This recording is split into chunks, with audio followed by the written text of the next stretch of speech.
اللہ کے رسول نے فرمایا میں اس کا ہاتھ پکڑ کر اسے جنت میں لے جاؤں گا. یہ حدیثیں اگرچہ ضعیف ہے لیکن فضائل اعمال میں حدیثیں ضعیف مقبول ہے. آپ نے بار بار سنا اس کا اصول ہے. لیکن ایک بات عرض کرتا ہوں, میرے امام کہتے لب پہ آ جاتا ہے جب نام جناب منہ میں گھل جاتا ہے شہد نایاب وقت میں ہو کیا میں جاں بیتاب اپنے لب چوم لیا کرتے ہیں. نام محمد پر انگوٹھا چومنے والوں سر آنکھوں پر تمہاری عظمتیں, تمہاری جوتیاں امین القادری کے سروں پر ہو. تم میرے محبوب کے نام پہ انگوٹھا چومتے ہو, محبوب کے نام پہ سر جھکاتے ہو. سر جھکانے اور انگوٹھا چومنے والوں, پھر جب یہ حدیثیں آتی ہے تو وہاں تمہارا دل کیوں نہیں جھکتا, وہاں تمہارا دل کیوں اکڑ جاتا ہے اس رسول نے جس کے نام پہ انگوٹھا چومتے ہو؟ کیونکہ میں انگوٹھا چومنے والی قوم سے مخاطب ہوں, دائیں بائیں سے مجھے کوئی نہیں لینا. لیکن بات میں اتنی عرض کرنا چاہتا ہوں, نام محمد الرسول اللہ پہ سر جھکانے والوں تم سے پوچھتا ہوں دل کیوں اکڑا ہوا ہے رسول اللہ کی بارگاہ میں؟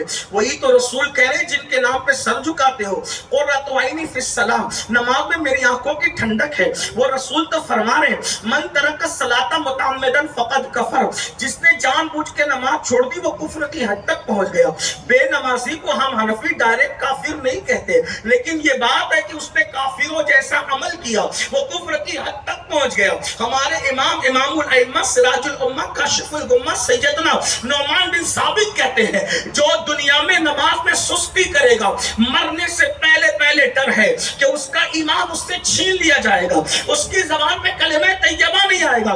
آپ سے پوچھتا ہوں اگر دلوں میں واقعی رسول اللہ سے محبت ہے تو تم نے کوئی ایسا عاشق بھی دیکھا جو اپنے محبوب کی آنکھوں کو ٹھنڈک نہ پہنچائے, جو اپنے محبوب کی آنکھوں کو ٹھنڈک نہ پہنچائے؟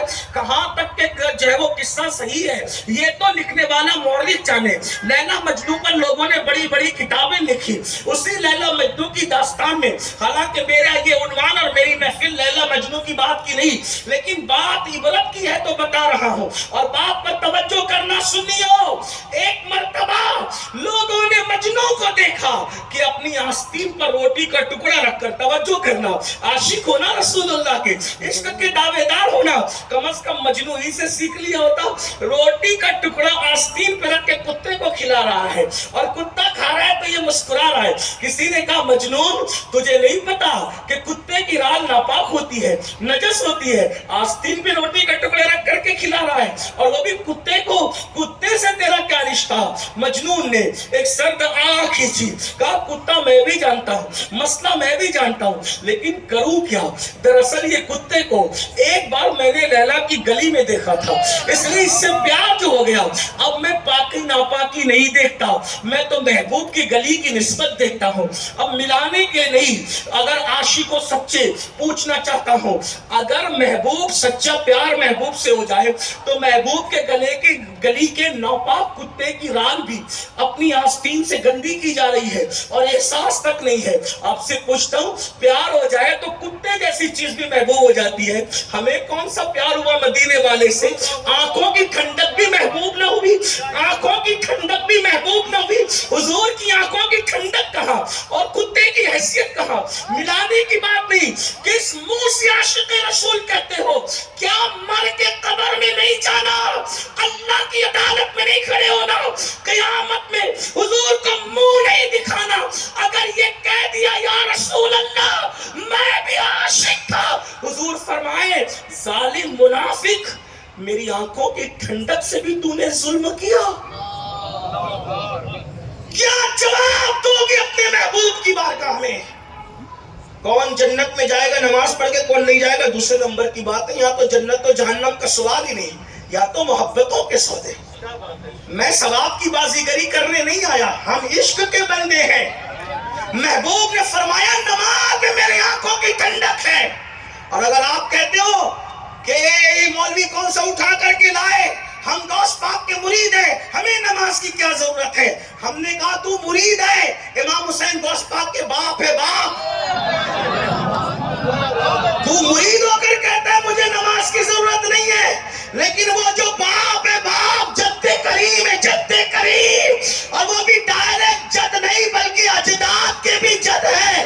سارا زخموں سے چور ہو کر بھی اگر نماز شروع کر رہے تو بتا رہے ہیں نماز جنت کے لیے نہیں پڑھی جاتی, نماز تو محبوب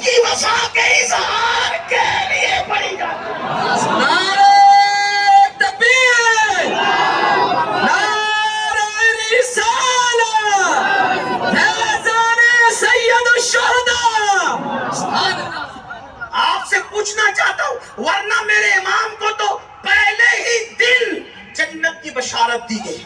اور پھر جنتی نے فرمایا الحسن والحسین سیدہ شباب اہل الجنہ. حسن اور حسین جنتی جوانوں کے سردار ہے. سردار سردار آخری عمر تک سجدہ کرتا ہے. جنتی ہونے کا گھمنڈ. اور پتہ نہیں تمہیں کس نے یہ سبق پڑھایا. کچھ بھی کرو تم جنتی ہو. کاش کہ اللہ اس قوم کو شعور دے جس قوم نے تمہارے ساتھ سودے بازی کی کہ چہرے دیکھ لو اس کا اور چہرہ دیکھ لو اس کا اور جلسے سے جنتی ہو کے جاؤ. مجھے جتنی چاہے گالیاں دینا مگر ایک سچی بات کہوں, یہ جو چیٹنگ بازی کی جاتی ہے نا تمہاری محفلوں میں کہ اس کو دیکھ کر جنت میں جاؤ اور اس اعلان کرنے والے سے پوچھ کہ تو جسے دکھا کے جنت بانٹ رہا ہے کیا اس کا بھی جنت میں جانے کی کوئی گارنٹی ہے؟ آپ سے پوچھتا ہوں, آپ کو اگر برا لگے تو لاکھ لگے, کیونکہ آپ نے ہم جلسے کو رزق اور رزاق نہیں سمجھتے, تقریر کو دھندا نہیں سمجھتے, تقریر کو عبادت سمجھتے ہیں. اور جو چیز عبادت ہوتی ہے وہ صرف خدا کے لیے ہوتی ہے. اگر عبادت میں کوئی اور شامل ہو گیا تو پھر وہ تجارت تو ہے, وہ عبادت نہیں ہے. اور عبادت جب صرف یار کے لیے ہوتی ہے تو یہ جملے, حالانکہ اس کی سزا میں بھگتتا رہتا ہوں لیکن مجھے اس کی پرواہ نہیں ہے. یاد رکھنا مسلمانوں, اللہ کی بارگاہ میں اگر تمہیں سرخرو ہونا ہے تو تم مسجدوں کو چھوڑ کر کے کبھی سرخرو نہیں ہو سکتے. رسول اللہ کی بارگاہ کا قرب پانا ہے, تم سجدوں کو چھوڑ کر مصطفیٰ جان رحمت کا کبھی قرب حاصل نہیں کر سکتے. کہاں گم ہو, کس انداز سے گناہوں کے دلدل میں ڈوبے جا رہے ہو. حضور سے عشق کا دعویٰ ہے. طائف کے گنڈے تو رسول اللہ کو پتھر مار کے ان کا جسم زخمی کرتے تھے, لیکن جب حضور قبر انور میں آرام کرنے کے لیے تشریف لے گئے تو طائف کے گنڈوں کے پتھر اب رسول اللہ کے جسم کو چھلنی نہیں کر سکتے. یہی ہے نا.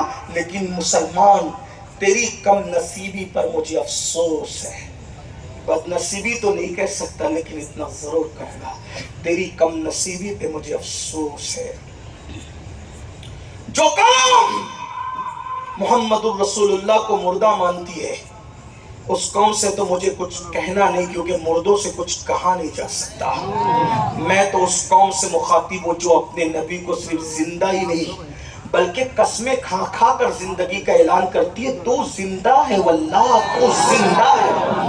واللہ کا مطلب کیا؟ اللہ کی قسم. یا رسول اللہ, اللہ کی قسم تو زندہ ہے واللہ, تو زندہ ہے واللہ. میری چشم عالم سے جھک جانے والے نبی کی قسمیں کھا کھا کر, نبی اللہ کی قسمیں کھا کھا کر نبی کو زندہ کہنے والوں, طائف کے گنڈوں نے رسول اللہ پر پتھر برسائے جس میں نازنین کو زخمی کیا. لیکن جب تم بستر پر سوتے پڑے رہتے ہو فجر کی نماز میں تو یہ وہ نشتر ہے جو حضور کے دل پر اثر کرتا ہے, دل پر, جسم پر نہیں. گنبد خضرا میں رسول اللہ کے دل پر کیا گزرتی ہوگی جب امت مسجدوں کو ویران کر کے اپنے بستروں پر نرم نرم گدوں پر لیٹی پڑی رہتی ہوگی. اے میری قوم کے جوان, کیا تو یہ بھول گیا کہ اللہ کا اعلان ہے النبی اولا بالمومنین من انفسہم, نبی مومنوں کی جان سے زیادہ قریب ہے. نبی مومنوں کی جان سے زیادہ قریب ہے. نبی انسانوں کی نہیں, مومنوں کی جان سے زیادہ قریب ہے. اے میرے جوان, یہ بتا, جب تو گھر میں وائی فائی لگا کر انٹرنیٹ پر زنا کے مناظر دیکھتا ہوگا تو تیری جان سے زیادہ قریب رسول کے دل پر کیا گزرتی ہوگی. جب تیرے ہاتھ میں شراب کا پیالہ ہوتا ہوگا, جب تو نشے کی گولیاں کھاتا ہوگا, جس وقت تو ایم ڈی کا پاؤڈر اپنے حلق کے اندر اتارتا ہوگا, جب تو نشے کے انجیکشن لیتا ہوگا، ہاں ہاں، جب تیرے ہاتھ جوئے کے حوالے سے کسی آلے پر کام کر رہے ہوتے ہوں گے، رمی اور جنگلی رمی اور لاٹری اور خدا جانے کیا کیا بدترین قسم کے جوئے جس وقت تم اپنے ہاتھوں سے کھیلتے ہوں گے، اس وقت رسول اللہ کے دل پر گزرتی کیا ہوگی؟ کبھی سوچا ارے ماں کا دل دکھانے والا مرے گا تو اس کی زبان پہ کلمہ نہیں آئے گا؟ رسول اللہ کا دل ایک دن میں جو ہزاروں مرتبہ دکھائے، مرتے وقت تو اس کی زبان پہ کلمہ نہیں آئے گا۔ یاد رکھ، گناہ کرتے وقت تجھے کوئی دیکھے نہ دیکھے، اللہ بھی دیکھ رہا ہے، اور اللہ کی عطا سے اللہ کے رسول بھی دیکھ رہے ہیں۔ اللہ اکبر۔ یہ میری مائیں اور بہنیں بیٹھی ہے، ماں اور بہنوں کا حال یہ بہت نرم دل ہے، یہ عشق رسول میں مردوں سے آگے ہے، لیکن اپنی بہنوں سے پوچھتا ہوں، تم رسول اللہ سے محبت کا دعویٰ کرتی ہو، سیدہ فاطمہ الزہرا سے عشق کا دعویٰ کرتی ہو، اماں عائشہ سے اظہار عقیدت کرتی ہو، کربلا کے موقع پر اور امام علی مقام کے دنوں کے موقع پر تم جتنا اظہار محبت اور عقیدت کرتی ہو، کس کا کیا حصہ ہے؟ لیکن آپ سے پوچھتا ہوں میری بہنوں، بتاؤ تمہاری زندگی میں نماز کہاں ہے؟ تمہاری زندگی میں جب تمہیں پردے کی تعلیم دی جاتی ہے تو بہنیں کیا کہتی ہیں؟ ارے مولانا، چہرے پہ پردہ ڈالنے کی کیا ضرورت ہے؟ آنکھوں کا پردہ کافی ہے بس۔ میں کہتا ہوں میری بہن، تیری آنکھوں میں پردہ ہے لیکن تجھے بات نہیں کی جا رہی ہے، جو تجھے دیکھ رہا ہے اس کی آنکھوں میں بھی پردہ ہے۔ آپ مجھے بتائیں تو صحیح۔ اللہ اکبر۔ اور یہ کتنا بدترین جملہ ہے کہ چہرے پہ پردے کی کیا ضرورت ہے، آنکھوں کا پردہ کافی ہے۔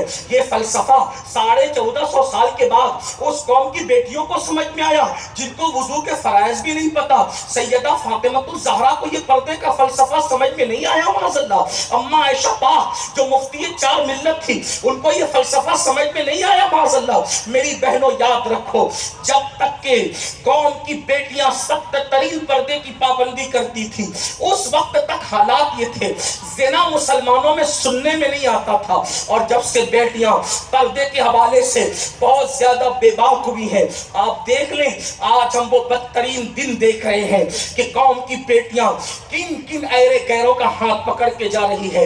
یہ بے پردگی کی نحوست ہے۔ آؤ آپ کو بتاؤں، اللہ اکبر، سیدہ فاطمہ الزہرا کا پردہ اپنی جگہ، اماں عائشہ کا پردہ اپنی جگہ۔ اللہ اکبر۔ مجھے تو پردے پر سے جب یہ بات یاد آتی ہے میں حیران رہ جاتا ہوں۔ میری بہنوں نے سنا ہوگا، آپ کو بھی بیان کیا گیا ہوگا، کربلا کی سرزمین کو یاد کرو۔ کربلا کی زمین ہے، اللہ اللہ، سارے مرد شہید ہو گئے، ایک نوعمر جوان بچا ہے، وہ بھی بے ہوش ہو کر کے چمڑے کے بستر پہ پڑا ہے۔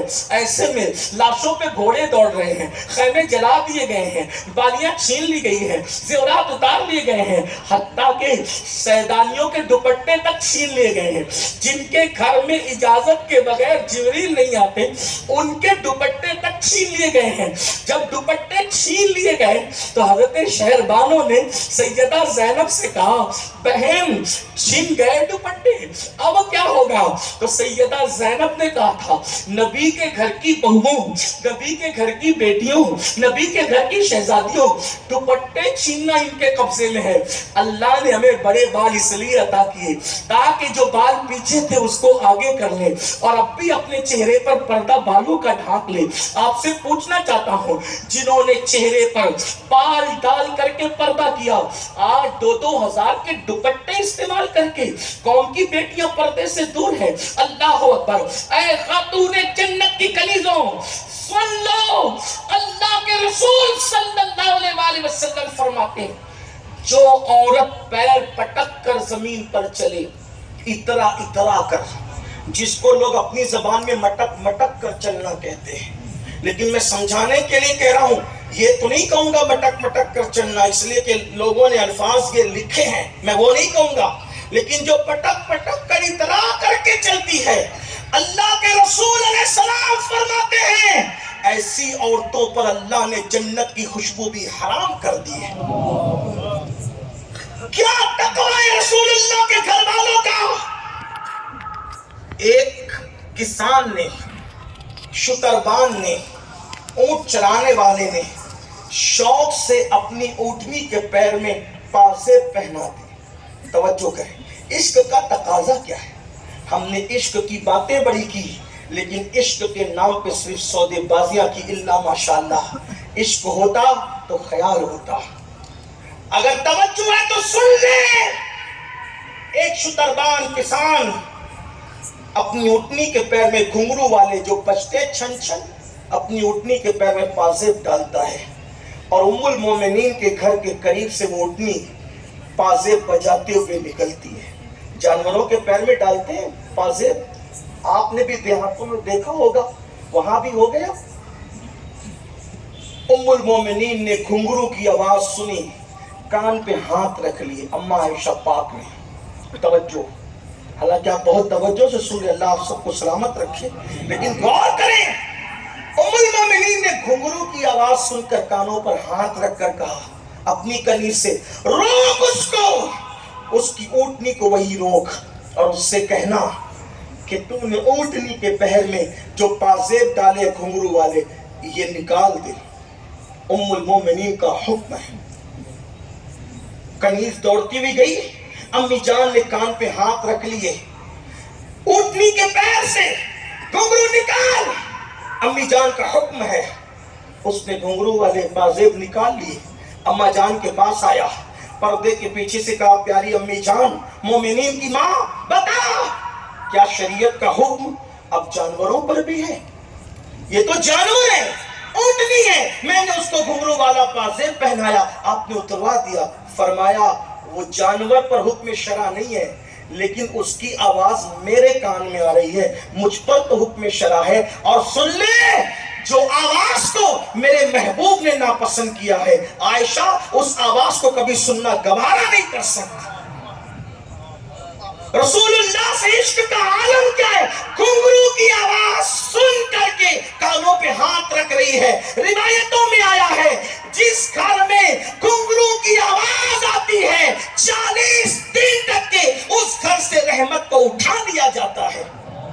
جب گھنگرو کی آواز سے 40 دن تک رحمت اٹھ جائے تو جس گھر میں ڈی جے بجتا ہو, جس گھر میں گانے بجتے ہو, جس گھر میں سیریلوں کے نام پر اللہ رسول کے خلاف گالیاں بکی جاتی ہو, اس گھر میں رحمتوں کا نزول کیسے ہوگا؟ آج کہتے ہیں پریشان ہے. اس ساری پریشانی کا ہتھوڑا تو ہم نے اپنے پیروں پہ مارا ہے. مسلمانوں, سچے مسلمان بن جاؤ. تو بات کو دور لے جاتے ہوئے, نہ لے جاتے ہوئے اپنی گفتگو کو سمیٹنے کی کوشش کرو تو جوانوں کو شیطان اغوا کرتا ہے. آج بھی ہندوستان میں پوری دنیا سے زیادہ ہمارے ملک میں جوان ہیں, اور مسلمان اس پورے ملک میں 30 کروڑ سے زیادہ بستے ہیں, بلکہ تقریباً کم و بیش 40 کروڑ مسلمان اس ہندوستان میں رہتے ہیں. تو جب ہندوستان میں جوان زیادہ ہیں تو اس کا مطلب یہاں مسلمانوں میں جوانوں کی تعداد زیادہ ہے. مسلمانوں کرنا کیا ہے, حالات کیسے بدلیں گے؟ یہ جو ہم جرائم کی طرف جا رہے ہیں, اور ایک بات یاد رکھنا, یہ جو خاص طور پہ گناہ مسلم سوسائٹی میں پرموٹ کیے جاتے ہیں, اس کی وجہ لوگوں کو ہم سے پیار نہیں ہے. یہ جو پوری رات ہمیں موبائل فری دیا جا رہا ہے, انٹرنیٹ فری دیا جا رہا ہے, اور اس کے بعد نشہ ہمارے محلے میں سستا بیچا جائے. سستا کیوں بک رہا ہے ہمارے محلے میں نشہ؟ لوگ جانتے ہیں, ہم سے ہمدردی ہوتی تو یہ ہمیں نشہ نہیں دیتے, ہم سے ہمدردی ہوتی تو یہ ہمیں روٹی کپڑا مکان دیتے.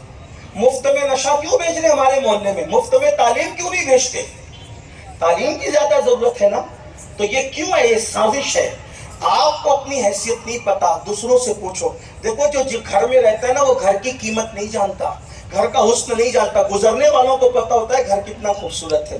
تم محمد الرسول اللہ کے گھر میں ہو, تم مصطفیٰ جان رحمت کے گھر میں ہو, اللہ کے رسول علیہ السلام نے تمہارے اوپر اپنی چادر ڈال رکھی ہے, اپنے امان کا ہاتھ رکھ رکھا ہے. آپ کیا سمجھتے ہو مسلمان ہونے کا مطلب کیا ہے؟ مسلمان ہونے کا مطلب یہ کہ تم رسول اللہ کے گھر میں ہو, تم حضور علیہ السلام کی امان میں ہو, تم حضور علیہ السلام کی پناہ میں ہو. حضور علیہ السلام حضور علیہ الصلوۃ و تسلیم فرمائے کہ سید الانبیاء امت کے روحانی باپ ہے, روحانی باپ. اللہ کے رسول علیہ السلام ہم سب کے روحانی باپ ہے. قرآن کہتا ہے وہ تمہارے مردوں میں کسی کے باپ نہیں ہے, جسمانی باپ نہیں ہے تمہارے مردوں کے, بلکہ وہ اللہ کے رسول ہے, تمہارے روحانی باپ ہیں. اور یاد رکھنا, تمہارے ماں باپ تم سے جتنا پیار کرتے ہیں یا کر سکتے ہیں, اس سے کروڑوں درجے زیادہ اللہ کے رسول ہم سے پیار کرتے ہیں. ہمیں جو تکلیف پہنچتی ہے نا اس کا احساس کوئی کرے نہ کرے، اللہ کے رسول ہماری ہر تکلیف سے بے چین ہوتے ہیں. قرآن کہتا ہے لقد جاءکم رسول من انفسکم عزیز علیہ ما عنتم حریص علیکم بالمؤمنین رؤوف الرحیم. یہ وہ عزت والے رسول ہے جو تم میں تشریف لائے، تمہارا تکلیف میں پڑنا ان کو بے چین کر دیتا ہے، بے قرار کر دیتا ہے. ہمارے آقا ہماری تکلیفوں پہ بے چین ہوتے ہیں، بے قرار ہوتے ہیں. اندازہ کریں ہمارے رسول و رسول ہیں، لیکن اللہ اکبر تو لوگ ہمارے درمیان کیوں گناہ کو عام کر رہے ہیں، جرائم کو کیوں پرموٹ کر رہے ہیں. خاص طور پہ وہ نوجوان جو پڑھائی لکھائی میں آگے جا سکتے ہیں، جن کو اللہ نے صلاحیت دی ہے، ان کے ٹیلنٹ سے لوگ گھبرائے ہوئے ہیں. انہیں پڑھنے مت دو، انہیں تجارت مت کرنے دو، ان کو آگے مت پڑھنے دو، ان کو نشے میں اور عورتوں کی محبت میں یعنی شراب اور شباب دو چیزوں میں مبتلا کر دو. سلطان صلاح الدین ایوبی نے ایک تاریخی جملہ کہا تھا. اس نے کہا تھا، وہ کہتے ہیں کہ ہزاروں ہتھیاروں کی ضربیں مسلمانوں کو اتنا نقصان نہیں پہنچا سکتی جتنا نشہ اور عورت مسلمانوں کو نقصان پہنچا سکتے ہیں. جب صلیبی جنگیں انگریز ہارے، صلیبی ہارے، تو انہوں نے کہا تھا اب زمین پہ جنگ نہ کرو، اب زیر زمین جنگ کرو. اس قوم کو ہتھیاروں سے مت مارو، اس قوم کو کردار سے مارو، اس قوم کو کیریکٹر سے مارو، اس قوم سے اخلاق چھین لو. آپ دیکھو مسلمانوں، کیا مسلمانوں جیسا اخلاق ہمارے پاس ہے؟ آج نشہ کر کے مسلمان کے ماتھے پہ شکن نہیں، شادیوں میں نشہ ہو رہا ہے، باپ مر جائے تو اس کے غم میں نشہ ہو رہا ہے، رت جگہوں میں نشہ ہو رہا ہے، ہوٹلوں میں نشہ ہو رہا ہے، اور اسکول کالج کے اندر نشے کو پرموٹ کیا جا رہا ہے. آپ سے پوچھتا ہوں، اللہ نے جس طرح نشے کو حرام کیا اسی طرح اللہ نے سور کو بھی تو حرام کیا. کس منہ سے نشہ کرتے ہو اور سور سے کس منہ سے نفرت کرتے ہو؟ جتنا برا نشہ کرنا ہے اتنا ہی برا سور کھانا بھی ہے. سور کھانا جتنا برا ہے اتنا ہی نشہ کرنا بھی برا ہے. جس طرح پیشاب پینا کا حکم ہے اسی طرح شراب پینے کا حکم ہے. پیشاب اور شراب میں فرق کیا ہے؟ دونوں کی نجاست کے بارے میں فقہا کے اقوال پڑھ لو. آپ سے پوچھنا چاہتا ہوں مسلمانوں، کیا اللہ کے رسول علیہ السلام نے یہ نہیں فرمایا چور چوری کرتے وقت اور نشہ کرنے والا نشہ کرتے وقت اور زنا کرنے والا زنا کرتے وقت اللہ اکبر اس حال میں رہتا ہے؟ اللہ ان تینوں کا ایمان ایسے نکال لیتا ہے جیسے تم اپنے کرتے کو اتارتے ہو، خدا ایسے تمہارا ایمان لے لیتا ہے. اللہ اکبر، کیا احساس ہے اس قوم کو؟ مسلمانوں، ہمارا مذہب اتنا پاکیزہ ہے، اتنا مکرم ہے. اسلام نے ہمیں یہاں تک بتایا کب سونا ہے، کب اٹھنا ہے، کیا کھانا ہے، کیا نہیں کھانا ہے. لیکن ہم مسلمانوں کے ہمیں احساس نہ رہا. آپ سے پوچھتا ہوں، شیر کے آگے گھاس رکھی جائے، شیر گھاس کھائے گا؟ کیوں نہیں کھاتا ہے؟ شیر کو پتا ہے میری غذا گھاس نہیں ہے، کچھ اور ہے نا. جب شیر درندہ ہو کر اس کو کیا کھانا چاہیے اور نہیں کھانا چاہیے اس کا احساس ہے، تو محمد الرسول اللہ کے امتی ہو کر کے غیرت کہاں گئی؟ کیا کھانا چاہیے کیا نہیں کھانا چاہیے اس بھول گئے؟ کیا پینا چاہیے نہیں پینا چاہیے بھول گئے؟ کتا بھی گٹا گٹ پانی نہیں پیتا، گٹ گٹ کر کے پانی نہیں پیتا، اس لیے کہ اس کو سکھایا گیا ہے کہ اس طرح نہیں پینا. سب سے یونیک انداز پانی پینے کا کتے کا ہے.